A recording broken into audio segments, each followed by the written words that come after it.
అందరికీ నమస్కారం. ఈ వీడియోలో మేము పలాస రైల్వే స్టేషన్ నుండి నంద్యాల జంక్షన్ వరకు బైక్ను ఎలా పార్సిల్ చేసామో స్టెప్ బై స్టెప్ మీకైతే చూపిస్తాము. యాక్చువల్గా మేము ఫస్ట్ టైం పార్సిల్ చేస్తున్నామండి. మేము ఎలా ఈ బైక్ పార్సిల్ చేసామనేది క్లియర్గా వీడియోలో అయితే చూపిస్తాము. ఎక్కడ స్కిప్ చేయకుండా పూర్తిగా వీడియోని చూడండి. హాయ్, హలో, నమస్తే. నేను మీ చిరు బాలక ట్రావెల్ బ్లాగర్. ముందుగా మేమైతే ఇంటి దగ్గర నుంచి 8 గంటలకైతే స్టార్ట్ అయ్యామండి. సో పలాస స్టేషన్కి చేరేసరికి సుమారు గంట సమయం అయితే పట్టిందనమాట. మధ్యలో కొబ్బరి ఊరు అనే టిఫిన్ సెంటర్ దగ్గర కూడా ఆగాము.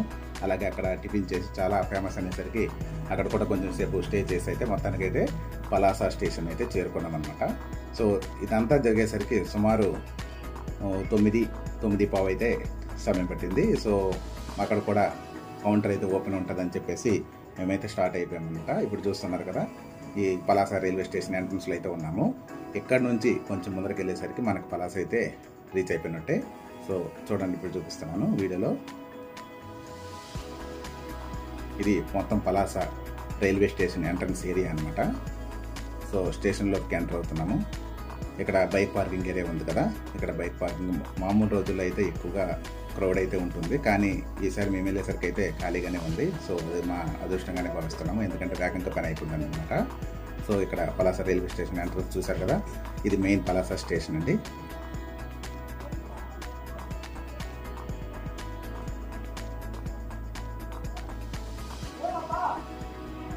ఇప్పుడు మేము ఇక్కడ చూస్తున్నారు కదా, మా వాడైతే వెళ్ళి ఎలా పార్సిల్ చేయాలి ఏంటని కొనుక్కున్నామని నేను చెప్పాడనమాట. అక్కడ ఒక అతను అన్నారంటే, మీ బైక్ని లోపల సెకండ్ నెంబర్ కౌంటర్ దగ్గరికి, అదే ప్లాట్ఫామ్ దగ్గర తీసుకొని వెళ్ళి అక్కడైతే పార్సిల్ చేయాల్సి ఉంటుందని నేను చెప్పారు. సో చూస్తున్నారు కదా, ఈ ర్యాంప్ పై నుంచే మన బైక్ని అయితే తీసుకెళ్తున్నాం. మనోడు పైకి తీసుకెళ్లేసరికి, ఒక స్టెప్ తీసుకెళ్లేసరికి మనోడికి లెక్కలు తేలిపోయాయి అనమాట. సో చూడండి, ఈ రైల్వే ఏరియా మొత్తము.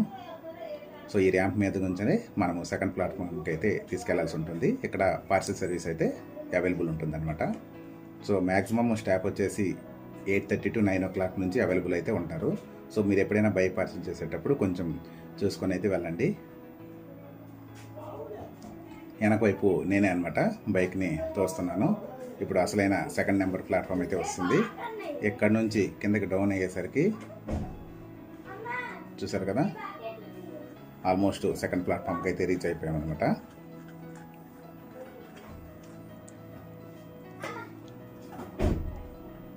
ఇక్కడ నుంచి ఇదిగోటండి, మనము పార్సిల్ సర్వీస్ ఆఫీస్కి అయితే వచ్చామన్నమాట. ఇక్కడే పార్సిల్ అయితే చేస్తుంటారు. సో బైక్ పార్సిల్ కోసం అక్కడ కూలీని అయితే కలిసాము. సో అతనైతే ఎలా పార్సిల్ చేయాలి, ఏం చేయాలి అనేసి అంటే, ఇక్కడ మనకి జనరల్ టికెట్ అయితే తీసుకోమని చెప్పారండి.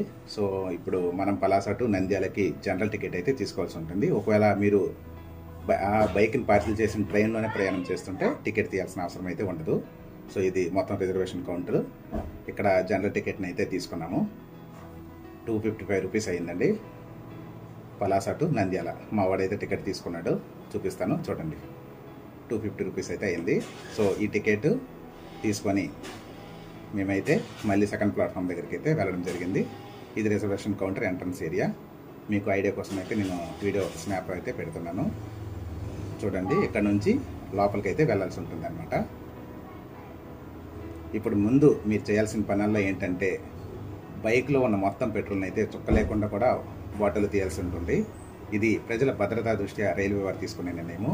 దీనికి కారణము, బైక్ ట్రైన్లో ట్రావెల్ చేస్తున్నప్పుడు ఏదైనా లీకేజ్ వలన పెను ప్రమాదం జరిగే అవకాశాలు ఉంటాయి కాబట్టి మొదట పాటించాల్సిన రూల్ అనమాట. తర్వాత బైక్ని అయితే పార్సల్ ఆఫీస్ దగ్గర తీసుకెళ్తే అక్కడ ఒక సిబ్బంది మన బైక్ తాలూకు డీటెయిల్స్, ట్రావెలర్ డీటెయిల్స్ అన్నీ రాసుకున్నారు అనమాట. చూసారు కదా, బైక్ అయితే మధ్యగా పార్సల్ అయితే అయిపోయింది. దానిపైన ఎవరైతే రిసీవ్ చేసుకుంటారో వాళ్ళ యొక్క వివరాలు అయితే రావడం జరుగుతుంది. దీనిపైన ఒక QR స్టిక్కర్ కూడా అతికించడం జరుగుతుంది. మేమైతే అక్కడ ఆర్సీ కాపీ, బైక్ కీస్, అలాగే వాళ్ళు ఇచ్చే ఒక రిసిప్ట్ ఉంటుంది అనమాట. ఆ రిసిప్ట్ ఒరిజినల్ అక్కడికి చేరుకోవాలి.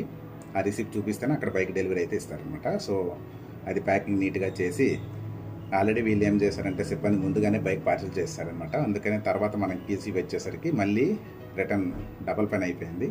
వాళ్ళు మొత్తం అయితే బైక్ని మళ్ళీ పార్సిల్ ఇప్పి ట్యాంక్ కవర్లో ఆ కీసు, రిసిప్ట్ ఇవన్నీ పెట్టారనమాట. ముందుగా మనం పార్సిల్ చేయాలి అనుకుంటే కంపల్సరీ మీకు బైక్ ఆర్సీ కాపీ జిరాక్స్, ఎవరైతే రిసీవ్ చేసుకుంటున్నారో వాళ్ళ ఆధార్ కార్డు, అలాగే మనము పార్సిల్ చేసేటప్పుడు ఈ జనరల్ టికెట్ అయితే తీసుకుంటాం కదా, ఈ టికెట్, ఈ ఒరిజినల్ అయితే మనము అందులో పెట్టి పంపించాల్సి ఉంటుంది. సో మీరు ప్రతి ఒక్కరు కూడా ఇదైతే పాటించండి, లేదంటే మళ్ళీ అక్కడికి వెళ్ళి ఇబ్బంది పడాల్సి ఉంటుందన్నమాట. సో కంపల్సరీ ఈ జిరాక్స్ అయితే ఉండాలి, అలాగే ఒరిజినల్స్ కూడా ఉండాలి, బైక్ రిసిప్ట్. థ్యాంక్ యూ అండి. వీడియో నచ్చినట్లయితే లైక్ చేయండి, షేర్ చేయండి. అలాగే ఇప్పటి వరకు మన ఛానల్ని సబ్స్క్రైబ్ చేయనట్లయితే వెంటనే సబ్స్క్రైబ్ చేసుకోండి.